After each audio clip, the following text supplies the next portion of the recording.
മോഹൻ മാജി ഒഡീഷയുടെ പുതിയ മുഖ്യമന്ത്രിയാകും. നാളെ ഭുവനേശ്വറിലാണ് സത്യപ്രതിജ്ഞ. ഭുവനേശ്വറിൽ ചേർന്ന ബിജെപി സംസ്ഥാന നേതൃയോഗമാണ് മോഹൻ മാജിയുടെ കാര്യത്തിൽ തീരുമാനമെടുത്തത്. വിവരങ്ങളുമായി സുവി വിശ്വനാഥൻ ചേരുന്നു. സുവി, ബിജെപിയുടെ ആദ്യ മന്ത്രിസഭ വരാനിരിക്കുന്നു. മാജിയെ മുഖ്യമന്ത്രിയായി തെരഞ്ഞെടുത്തിരിക്കുന്നു. അവരുടെ ദളിത് മുഖം കൂടിയാണ് മാജി. എന്തൊക്കെയാണ് നമുക്ക് ലഭ്യമാകുന്ന വിവരങ്ങൾ?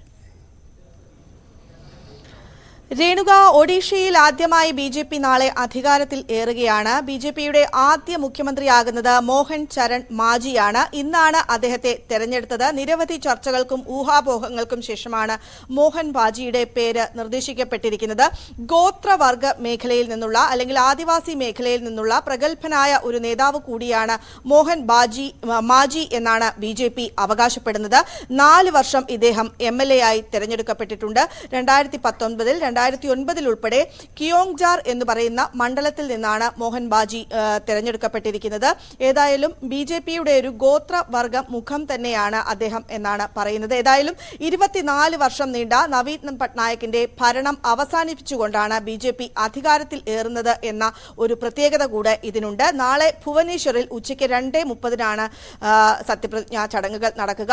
പ്രധാനമന്ത്രി നരേന്ദ്രമോദി അടക്കമുള്ളവർ ഈ ചടങ്ങിൽ എത്തും എന്നാണ് പ്രതീക്ഷിക്കുന്നത്. 78 സീറ്റുകളുമായി 147 അംഗ അസംബ്ലിയിൽ 78 സീറ്റുകൾ നേടിയാണ് ബിജെപി അധികാരത്തിൽ എത്തിയത്. നിരവധി കാലങ്ങളായി, വർഷങ്ങളായി നവീൻ പട്നായിക്കിന്റെ BJD ആയിരുന്നു ഇവിടെ ഭരിച്ചുകൊണ്ടിരുന്നത്. BJDക്ക് ഇത്തവണ 51 സീറ്റുകൾ മാത്രമാണ് നേടാൻ കഴിഞ്ഞിരിക്കുന്നത്. ഏതായാലും ഒരു മികച്ച സംഘാടകൻ, ഗോത്രവർഗ നേതാവ് എന്നീ തലങ്ങളിലെല്ലാം ഉയർന്ന ഒരു വ്യക്തിത്വമുള്ള വ്യക്തി കൂടിയാണ് ഇദ്ദേഹം.